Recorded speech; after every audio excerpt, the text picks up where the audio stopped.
સમી તાલુકા health કચેરીમાં ફરજ બજાવતા એક આઉટસોર્સિંગ ક્લાર્કે સરકારી નાણાંની મસમોટી ઉચાપત કરી હોવાનો ભાંડો ફૂટ્યો છે.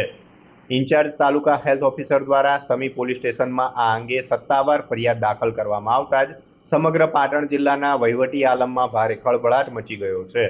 ઓડિટ અને તપાસ દરમિયાન કુલ 27,19,982 રૂપિયાની કાયમી ઉચાપત થઈ હોવાનું બહાર આવ્યું છે.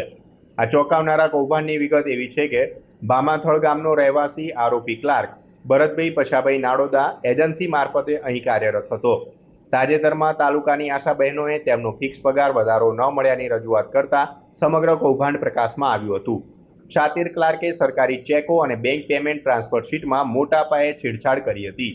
હદ તો ત્યારે થઈ જ્યારે આશા બહેનોના વેતન પેટે આવેલા 6,79,580 રૂપિયાના ચેક પાછળ આંકડા અને શબ્દો ઉમેરીને તેને ડાયરેક્ટ 26,79,580 રૂપિયા કરી દીધો હતો. એટલું જ નહીં, કર્મચારીઓની અસલ ટ્રાન્સફર શીટમાં ખોટી સહીઓ કરી પોતાનું નામ ઘુસાડી 21 લાખ રૂપિયા પોતાના SBI ખાતામાં ટ્રાન્સફર કરી લીધા હતા. ઓફિસના લાઇટ બિલ અને કર્મચારીઓના NPS GPFના નાણાં પણ આ ક્લાર્ક ઓહિયા કરી ગયો હતો.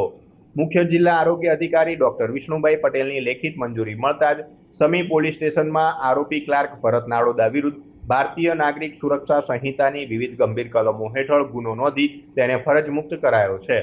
તપાસમાં એ પણ સામે આવ્યું છે કે આરોપીએ અગાઉના હેલ્થ ઓફિસના સમયમાં પણ 40 લાખથી વધુની ઉચાપત કરી હતી, જે પાછળથી ભરી દીધી હતી.